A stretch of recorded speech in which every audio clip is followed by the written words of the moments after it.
안녕하세요. 오늘도 사연 살롱을 찾아주셔서 감사합니다. 40대 초반 여성이에요.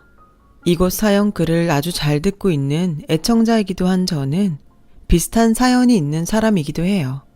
그래서 어떤 사연들은 정말 제 얘기 같고 어찌나 공감이 가던지 제 얘기를 한번 보내면 어떨까 하는 생각이 들었어요.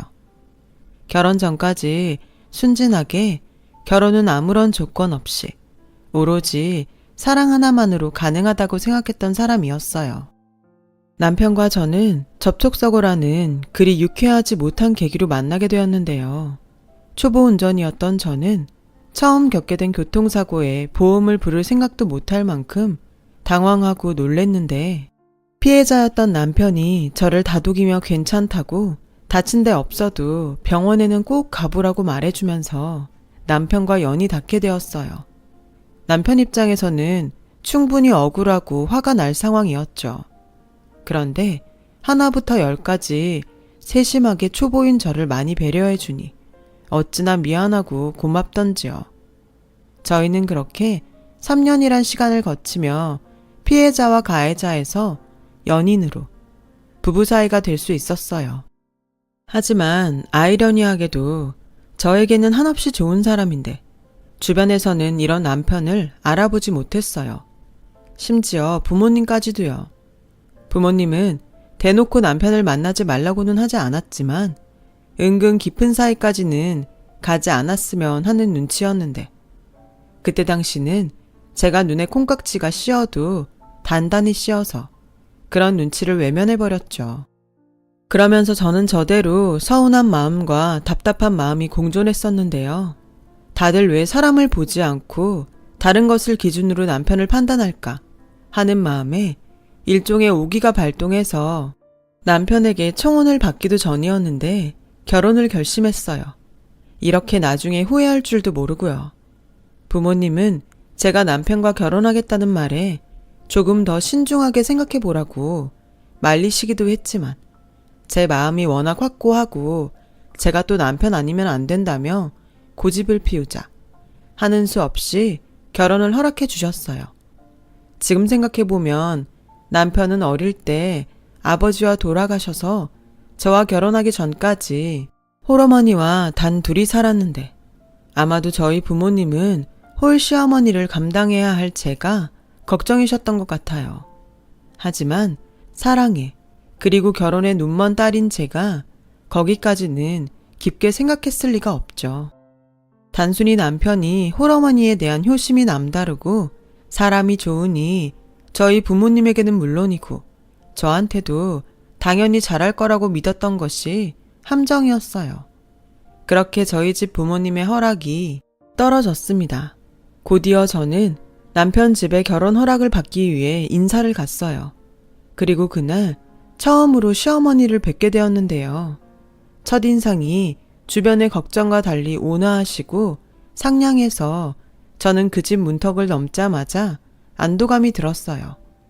그렇게 예비 시어머니는 저를 아주 반갑게 맞아주셨고 또 정성스럽게 차린 음식으로 저녁 식사 대접을 해주시는데 당신의 하나밖에 없는 아들이 결혼한다고 며느리감을 데려와서인지 예비 시어머니는 먼저 하늘나라로 간 당신의 남편이 생각난다며 금방 눈시울을 붉히시고는 그것을 시작으로 식사하는 내내 돌아가신 예비 시아버지의 이야기를 하기 시작하셨어요.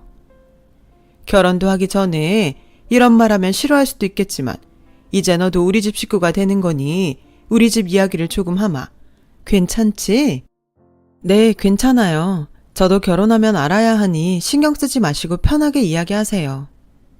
그래, 얘한테 들었는지 모르겠는데 얘 아버지가 세상을 뜨기 전에는 고위 공무원이었어. 만약 그때 죽지 않고 지금까지 살았다면 지역의원이나 국회의원을 하고 있을지도 모른다고 생각한다.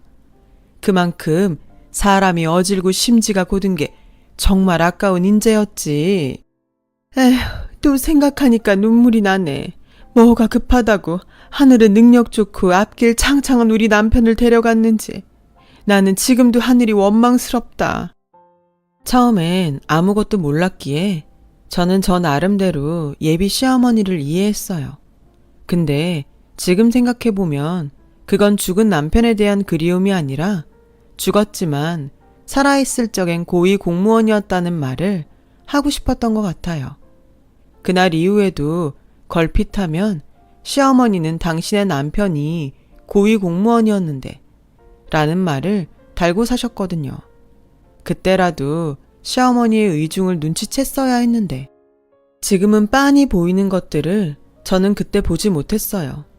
그놈의 사랑이 뭔지 남편에 대한 마음이 아주 충만했기에 시어머니의 의도도 파악하지 못하고 그저 얼마나 남편을 사랑하고 그리우면 늘 남편 이야기를 입에 달고 사실까?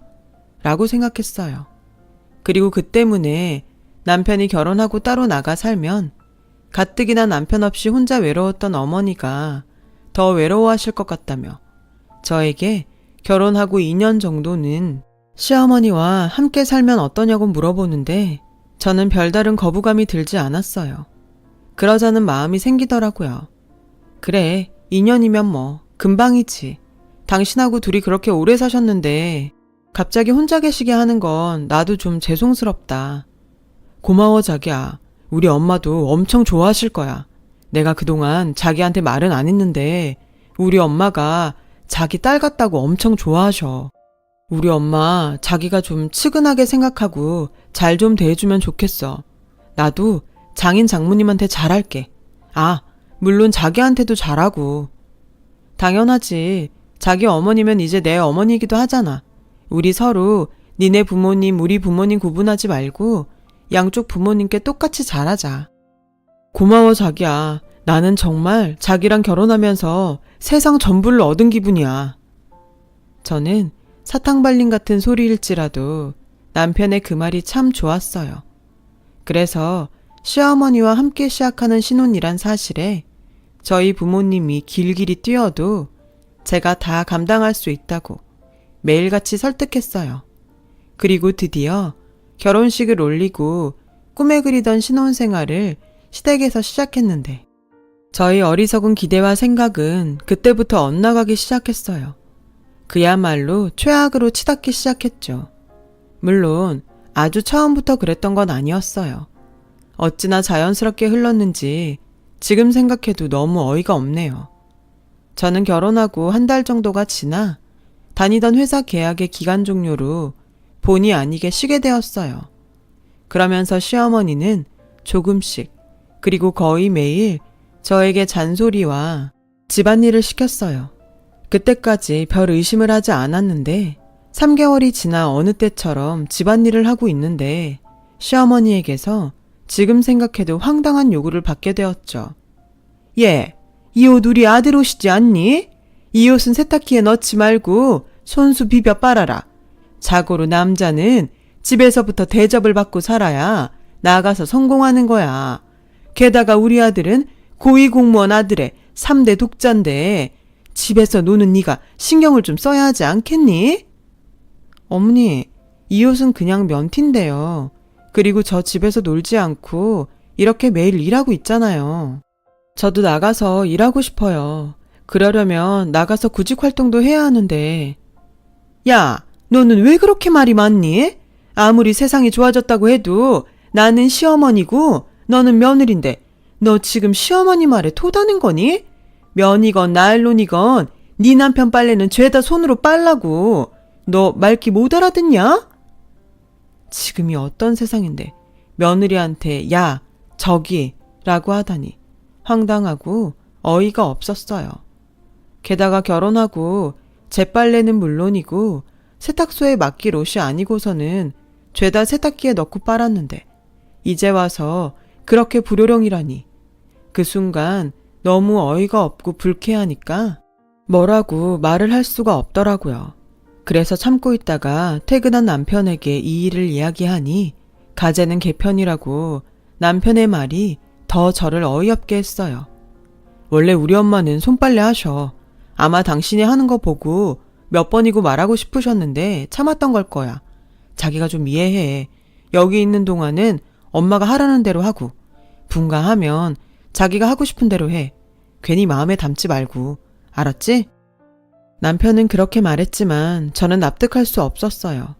그때 어머니의 태도와 행동은 전혀 몇 번이고 참았던 사람의 모습이 아니었거든요. 이래서 남편은 남의 편이라 하고 아무리 좋아도 시월드는 시월드라고 하나? 저는 속으로 별의 생각을 다 했어요.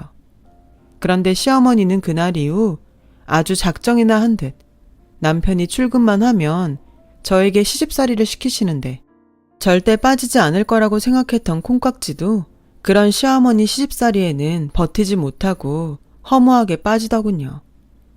날도 추워지니 너 시장 가서 소뼈 좀 사와라. 우리 아들은 매년 손수 달인 사골국을 먹지 않으면 감기에 걸려서 고생해. 3대 독자에 고위공무원 지낸 아버지 아들인데 정성스럽게 구워서 먹여라. 알았지? 얘, 너 우리 아들 호흡기 약한 거 몰라? 청소가 있다 오면 이 먼지를 다 누가 먹겠니? 도대체 너는 니네 집에서 뭘 배워온 거야? 그 코딱지만한 슈퍼한다고 니네 부모님 너무 너한테 신경 안 쓴 거 아니니? 아휴, 우리 남편이 죽지 않고 살아있었다면 우리 민혁이가 너 같은 슈퍼집 여자랑 결혼하는 일은 없었을 건데. 시어머니는 그렇게 점점 저를 넘어서 저희 부모님에 대한 험담도 개의치 않고 하셨어요.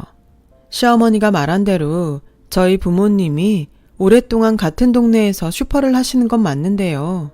무시할 정도로 작지도 않고 또 그 건물이 저희 아버지 건물이라 굳이 경제적인 면을 비교하자면 당연히 시댁보다 저희 친정이 여유가 더 있었어요.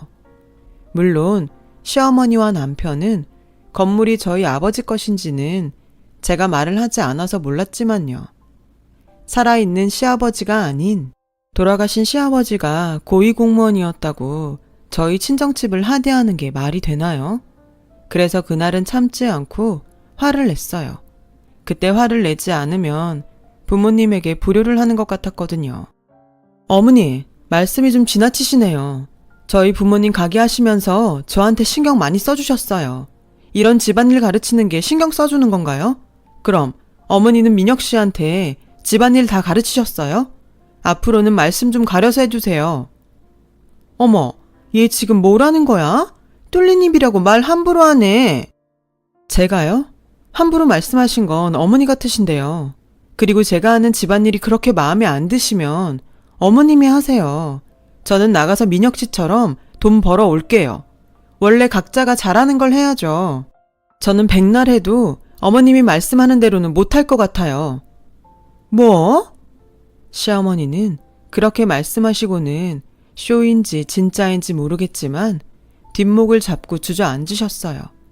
그리고는 아유, 여보, 얘가 나 지금 당신 없다고 무시하네요. 우리 귀한 3대 독자 아들, 얘가 다 잡아먹게 생겼어요. 아유, 혈압이야.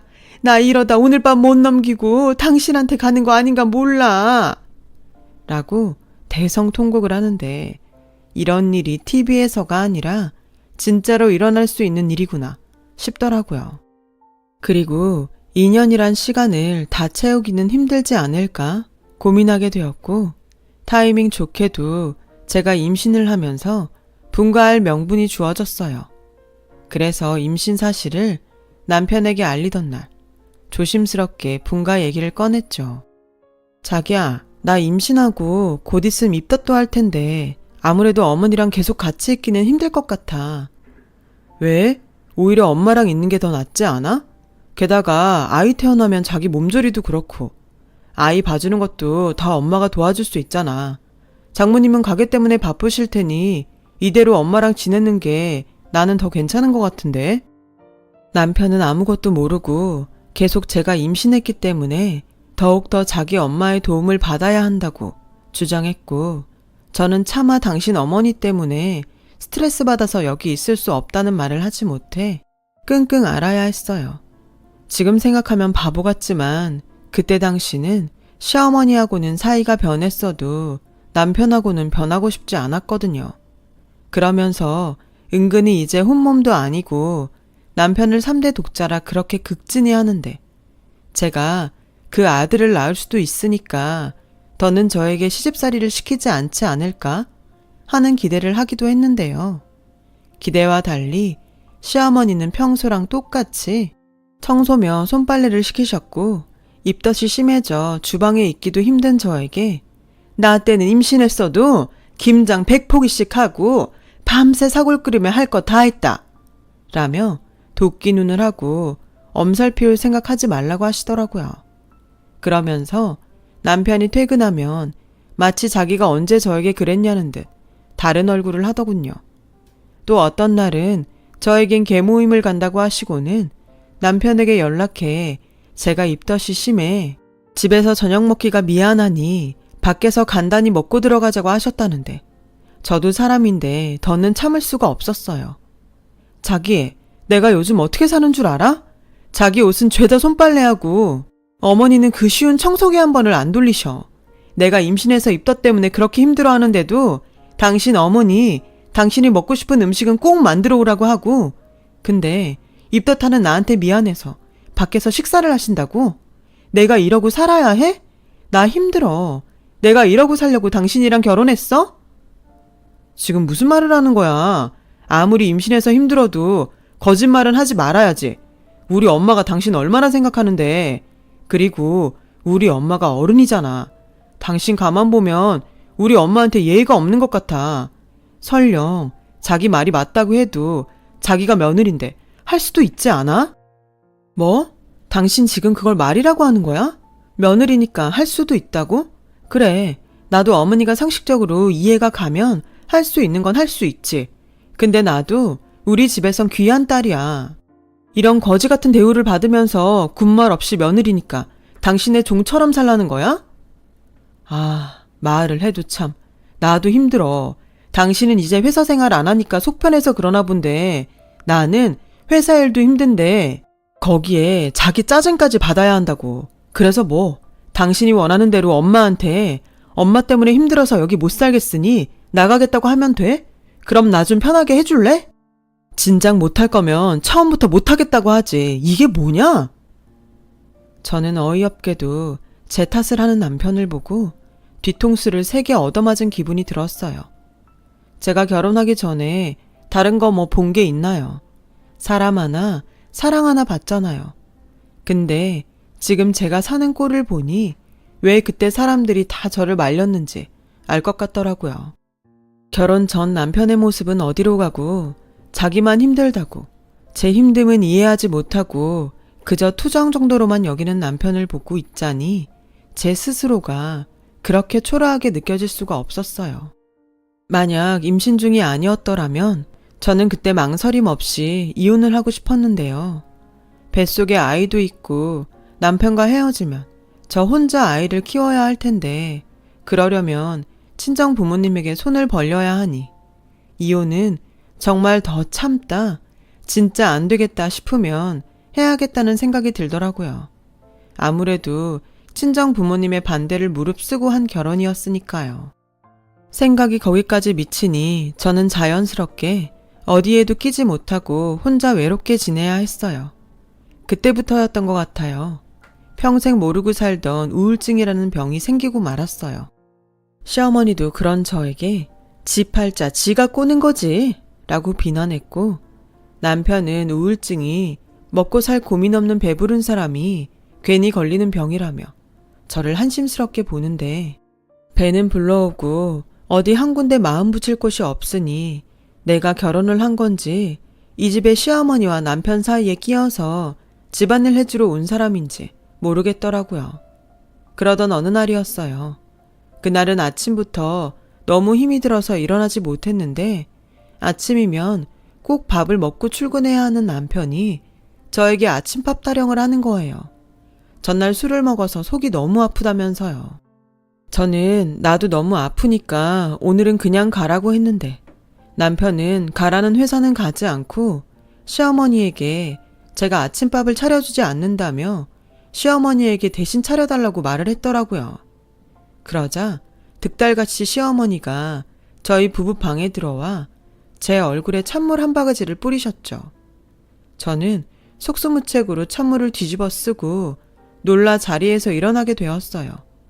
남편은 자기 때문에 일이 커지자 도망치듯 그제야 출근을 했는데 시어머니의 만행은 거기서 끝이 나지 않았어요.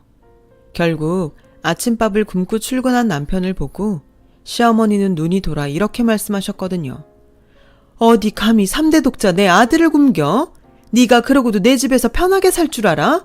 너 같은 며느리 필요 없으니까 당장 나가.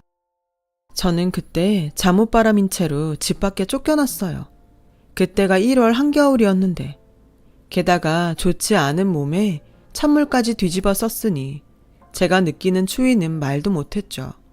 제가 알겠으니 패딩이랑 지갑만이라도 달라고 그렇게 애원을 해도 시어머니는 닫힌 문을 열어주지 않았어요. 결국 추위에 떨다 쓰러졌습니다. 지나가는 사람의 신고로 병원에 실려왔지만 제가 정신이 들었을 때는 아이는 이미 저 멀리 떠난 후였어요. 엄마로서 자식을 지키지 못한 죄책감과 저를 이런 상황까지 내몬 남편과 시어머니에 대한 분노는 그야말로 저 자신까지 집어삼킬 정도였어요. 저는 그 길로 뒤도 돌아보지 않고 남편과 헤어져 그 망할 집구석에 다시는 들어가지 않겠다는 다짐을 했어요. 그래서 제 소식에 놀라 한 걸음에 달려온 친정 부모님을 붙잡고 그동안 당한 서름과 병원에 오게 된 일들을 모조리 이야기하게 되었어요. 친정 부모님은 아무런 연락도 하지 않았던 제가 그저 신혼 재미에 빠져 친정 부모도 잊고 사는 줄 아셨다며 저희 엄마는 울고 저희 아빠는 당장 시어머니와 남편을 가만두지 않겠다고 큰 소리를 내셔서 한바탕 소동이 일어나기도 했어요. 시어머니는 저희 아빠가 모든 사실을 알고 당신을 찾자 쌩하니 주랭랑을 쳤어요. 남편 역시 장인에게 혼이 날까 무서워 병원은 얼씬도 하지 않았는데 이게 그동안 함께 산 가족이고 남편이었구나 하는 허탈감에 그저 헛웃음만 나오더라고요. 어쩌면 제 아이도 이런 집에 태어나 같이 살고 싶지 않았던 것이 아닐까 하는 생각까지 들었어요. 저는 친정 부모님에게 이혼하겠다고 말했어요. 이런 상황에 이혼하지 않으면 그야말로 등신인 거죠. 저는 그렇게 병원에서 퇴원하고 집이 아닌 친정집으로 간 지 2달 정도가 지났는데요. 당장 제가 이혼하겠다고 할 줄 알았던 남편과 시어머니는 이상하게도 잠잠한 저를 보며 어쩌면 제가 이혼까지는 생각하지 않는지도 모른다고 생각한 듯 시어머니는 허무맹랑한 내용으로 문자를 보내왔어요. 그 정도면 너도 할 만큼 했다. 나도 참는데 한계가 있어. 딸 자식은 결혼하면 출가 외인인데 이제 그만 집으로 돌아와라. 이번 일로 너도 반성 많이 했지? 반성 같은 소리 하네. 저는 끝까지 경우 없는 시어머니의 태도와 그때까지도 연락 한번 하지 않는 남편에게 괘씸해 남편에게 이혼하자고 먼저 연락을 했죠. 남편은 알겠다며 제 짐이 집에 있으니 와서 이혼 서류에 도장도 찍고 짐도 가져가라고 하더군요. 저는 알겠다고 하고 그날 저녁 이혼 서류 준비를 해서 다시는 가고 싶지 않은 시댁으로 들어갔어요. 시어머니는 저를 보자마자 도끼 눈을 하며 들고 있던 리모컨을 던지는데 저도 화가 나서 땅에 떨어진 리모컨을 주워 시어머니가 하신 대로 똑같이 던져버렸어요. 어머, 얘 하는 행동 봐. 이래서 사람은 가정교육이 중요한 거야. 니네 부모님은 여태 너를 집에 돌려보내지도 않고 뭐 했다니? 아, 그 코딱지만한 슈퍼 하느라 너한테 관심도 없지? 저기요, 전에도 말씀드렸는데 저희 부모님 저한테 관심 엄청 많으세요. 눈 있으면 이것 좀 보실래요? 저는 미리 준비한 등기부 등본 봉투를 시어머니에게 리모컨 던지듯 던졌어요. 그러자 시어머니는 뭘 가지고 와서 유세를 떠냐며 봉투를 열었고 여태 슈퍼가 있던 건물이 저희 친정 건물인 걸 까맣게 모르던 시어머니는 손을 바르르 떨며 할 말을 잃으시는데 저는 이제는 제 차례 같아서 당한 만큼 갚아주자는 생각이 들었어요. 보셨죠? 저희 부모님이 이혼해도 걱정하지 말라고 건물을 제 앞으로 해주셨어요. 가정교육 말씀하시던데 그래서 어머니 아들은 어떤가요? 아침밥 안 해준다고 그 사단을 만들고 자기 자식이 당신 엄마 때문에 그렇게 됐는데 그 사람 일말의 죄책감은 있을까요? 그때였어요. 돌아온 남편이 저와 시어머니가 또 한바탕 하는 모습을 보고 한숨을 쉬더니 제가 준비해간 이혼 서류에 도장을 찍으려 하는 순간 시어머니가 그 서류를 남편에게 뺏어서 북북 찢어버리셨어요. 엄마, 뭐 하는 거야? 너 이혼하지 마. 절대 이혼하면 안 돼. 엄마, 나도 너무 힘들어. 더는 이렇게는 못 산다니까. 됐고, 너 이것 좀 봐. 글쎄, 쟤네 슈퍼가 그냥 슈퍼가 아니더라고. 너 몰랐어? 그 건물이 네 처갓건걸? 그리고 이번에 그 건물을 쟤한테 줬는데 네가 왜 이혼을 해? 쟤한테 저런 삼각 건물이 있는데. 그래서 뭐 건물 있으니까 이젠 이혼하지 말고 저 사람한테 충성하고 살라고? 누가 충성하래? 그냥 이혼만 하지 말라고. 작은 소리로 하는 소리였지만 어찌나 제 귀에 잘 들리는지 저는 기가 차서 말이 다 나오지 않았어요. 이혼은 어차피 하게 될 거예요. 제가 합의 이혼 안 해주면 소송 걸 거예요. 그리고 그 추운 날 저를 내쫓고 당신 때문에 내 아이도 이렇게 되었는데 이혼 사유가 너무 명백하지 않아요? 저 이거 인터넷이며 저 사람 회사에 다 뿌릴까요? 저 이제 무서울 거 없어요. 새끼도 잃은 애미가 세상에 무서운 게 어딨겠어요? 제가 어머님 3대 독자 한번 망쳐볼까요? 어머, 제가 돈이 있다고 눈빛 변한 것 좀 봐. 이게 다 네 아버지 없다고 제가 나를 우습게 하는 거야. 아유, 여보. 어머님은 그렇게 평생 죽은 남편 그늘에 숨어 사세요. 제가 어머님을 우습게 알아요? 어머님이 저한테 한 행동을 생각하세요. 이렇게 된 거 진짜 재판까지 가볼까요? 알았어. 당신도 그만해. 당신 뜻대로 이혼하자. 그래. 그리고 이 말은 꼭 해야겠는데 당신 진짜 비겁해. 처음부터 당신이라도 가운데서 중심을 잘 잡았으면 우리 애기 그렇게 허망하게 가지 않았어. 당신이란 사람은 정말 죄책감도 없니? 그래서 이혼하잖아. 나도 당신 보고 있으면 힘들어. 어쩌다 이렇게 됐나 후회된다고. 남편은 저에게 다음날 법원으로 가서 이혼 서류를 작성하고 바로 제출하자고 했어요. 그러자 남편의 옷자락을 잡아당기며 절대 이혼하면 안 된다고 시어머니가 악을 쓰는데 그 꼬라지를 보니 정말이지 이 집에서 왜 그렇게 바보처럼 살았나 후회가 밀려오더라고요. 그렇게 저는 남편과 이혼을 했어요. 짧았지만 다신 되돌아가고 싶지 않았던 최악의 결혼 생활에 종지부를 찍었죠. 이혼 직후 시어머니는 제가 이젠 당신 며느리가 아닌 남이라는 것을 인정할 수 없었는지 한동안은 그렇게 연락을 해왔는데요. 어떤 날은 불같이 자기 3대 독자 아들 이혼남 만들었다고 화를 냈고 또 어떤 날은 자기가 반성을 많이 했다며 미안하다고 이제라도 잘 지내보자고 말을 하는데 무슨 조울증 환자도 아니고 나중엔 무슨 짓을 할까 무섭기까지 해서 핸드폰 번호를 바꿔버렸어요. 그 후 정말로 자유를 얻었고 그동안 뺏긴 시간을 보상이라도 받듯 재취업에 성공했어요. 이번에는 계약직이 아닌 정규직으로요.